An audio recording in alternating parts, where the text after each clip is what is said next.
সুপ্রিয় শিক্ষার্থী, লিটন লার্নিং পয়েন্টের পক্ষ থেকে স্বাগত জানাচ্ছি। আজ চলে আসলাম আর একটি নতুন ক্লাসে।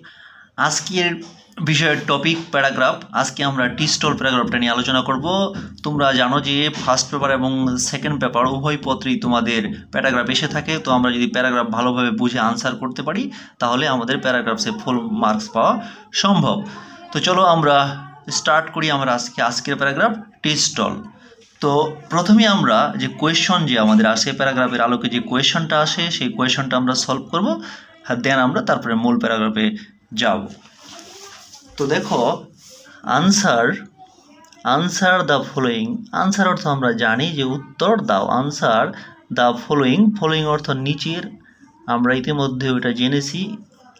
দ্য ফলোয়িং অর্থ নিচের, কোয়েশন অর্থ প্রশ্নগুলো, নিচের প্রশ্নগুলোর দেখো নিচের প্রশ্নগুলোর আনসার দাও। আনসার উত্তর দাও। দ্য ফলোয়িং নিচের কোয়েশন প্রশ্নগুলোর। টু রাইট লিখতে, রাইট অর্থ লেখা, টু রাইট অর্থ লিখতে। প্যারাগ্রাফের বাংলাটা আমরা কি জানি? অনুচ্ছেদ। অন মানে হলো বিষয়ে বা সম্পর্কে বা ওপরে। আর টি-স্টল মানে একটি চায়ের দোকান। এখন অর্থ একটি চায়ের দোকানের উপরে বা বিষয়ে বা সম্পর্কে একটি প্যারাগ্রাফ লেখো, নিচের প্রশ্নগুলোর উত্তর দাও। অর্থাৎ আবার আমি একটু বলি, টি-স্টল চায়ের দোকানের উপর বা বিষয়ে একটি প্যারাগ্রাফ লিখতে নিচের প্রশ্নগুলোর উত্তর দাও। অর্থাৎ টি-স্টল প্যারাগ্রাফ লিখতে নিচের প্রশ্নগুলোর উত্তর দাও। নিচে কিছু প্রশ্ন দেওয়া আছে, প্রশ্ন আলোকে আমাদের প্যারাগ্রাফ লিখতে হবে।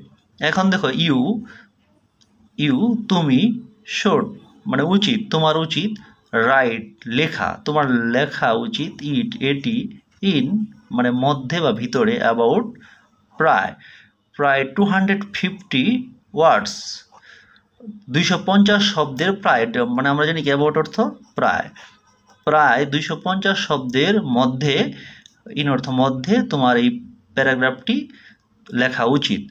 তোমার ইউ অর্থ তুমি, ইউ শুড যখন হবে তখন হবে তোমার উচিত, তখন এটার অর্থ হলো তোমার উচিত লেখা, রাইট লেখা, এটি মানে প্যারাগ্রাফটি, ইন মধ্যে, অ্যাবাউট প্রায় 250 শব্দের মধ্যে, 250 ওয়ার্ডস 250 শব্দের মধ্যে, প্রায় এটা 250 শব্দের একটু উপর হলেও সমস্যা নেই, বা 240-45 হলেও প্রবলেম নেই।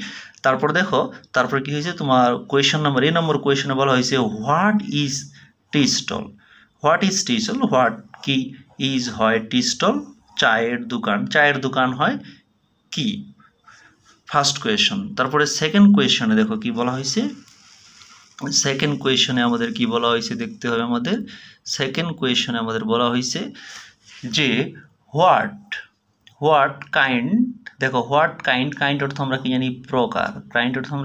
প্রকার। What kind of foods, what kinds of food মানে কি ধর্ম, মানে কি, হোয়াট কাইন্ড মানে একসাথে যদি বলি আমরা হোয়াট কাইন্ড, কি প্রকার অফ ফুড মানে খাবার, কি প্রকারের খাবার, অ্যান্ড ড্রিঙ্কস মানে ড্রিঙ্কস অর্থ আমরা কি জানি? পানীয়।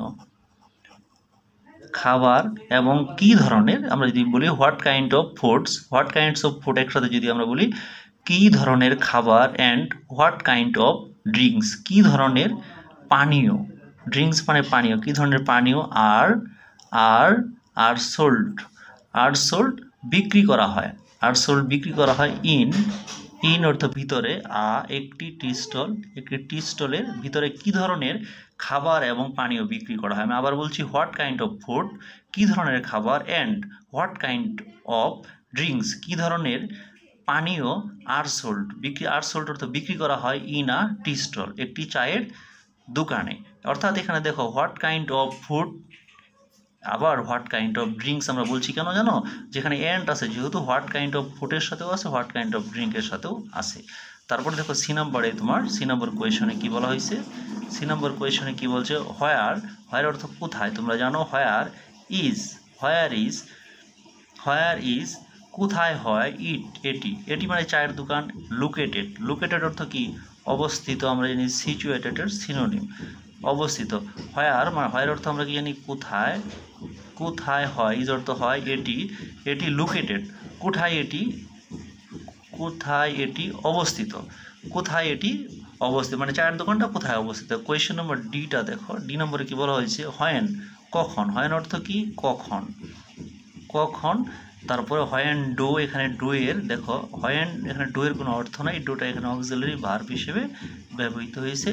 পিপল, পিপল, লোকজন, লোকজন, কোথায় লোকজন কাম দেখো আসে, টু টেক, এখানে টেক অর্থ নেওয়া, কিন্তু টেক অর্থ এখানে কি তোমার পান করা, এখানে হলো পান করা, চা পান করা, এখানে হলো পান করা। আমরা যদি টি অর্থ লিখি, টি অর্থ হলো পান করা, আর যেহেতু টু আছে পান করতে, পান করতে, টি মানে চা, হেয়ার, হেয়ার অর্থ কি এখানে, হেয়ার অর্থ হলো এখানে। দেখো হ্যাঁ, কখন লোকজন, কখন লোকজন এখানে চা পান করতে আসে, এখানে ডো এর কোনো অর্থ নয়, ডোটা যেহেতু এটা তোমার present indefinite tense, present indefinite টেন্সে আমরা জানি যে তোমার ইন্টারোগেটিভ সেন্টেন্সে অক্সিলারি ভার্ব ডো ব্যবহৃত হয়, এটার কোনো অর্থ থাকে না। তো আবার আমি পড়ছি, হোয়েন পিপল কাম আসে, টু টেক মানে পান করতে, টি চা, হেয়ার, এখানে লোকজন কখন মানে চায়ের দোকানে কখন চা পান করতে আসে, কোন সময় আসে আর কি।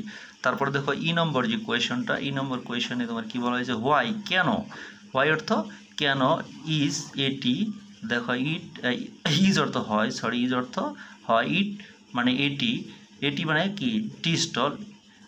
হ্যাঁ দেখো কেন ইজ ইট এটি হয়, কল্ড দেখো কল্ড একটি, একটি মিনি, মিনি সংসদ, মিনি সংসদ, মিনি মানে ছোট, আমরা মিনিকে মিনি বলবো, কিছু কিছু ইংরেজি আছে যেগুলো আমরা বাংলা বলি না, ওগুলোকে আমরা ইংলিশই বলতে স্বাচ্ছন্দ্য বোধ করতে বা শুনতেও ভালো শোনা যায়, মিনি সংসদ। এখন দেখো কেন, দেখো কল্ড অর্থ হইল ডাকা বা বলা, দেখো কেন এটিকে তোমার মিনি সংসদ বলা হয়, চায়ের দোকান কেন মিনি সংসদ বলা হয়, আমরা জানি চায়ের দোকানে বিভিন্ন রাজনৈতিক আলোচনা হয়, পলিটিক্সের বিভিন্ন আলোচনা হয়, তো এর জন্য চায়ের দোকানে তোমার কি মিনি সংসদ বলা হয়, লোকজন একে কিছু কিছু লোক মিনি সংসদ বলে থাকে। তাই প্রশ্ন করা হচ্ছে, হোয়াই কেন ইজ ইট কল্ড এটিকে বলা হয় মিনি সংসদ, মানে ছোট সংসদ কেন বলা হয়। তারপর দেখুন আমরা মূল যে আমাদের টি স্টল সেটাতে আমরা এখন যাব, আমরা প্রশ্নগুলো বুঝে নিলাম, এখন এই প্রশ্নের আলোকেই আমরা এই টি স্টল প্যারাগ্রাফটা সুন্দরভাবে যদি আমরা আনসার করি তাহলে আমরা ফুল মার্কস পাবো। তো চলো বন্ধুরা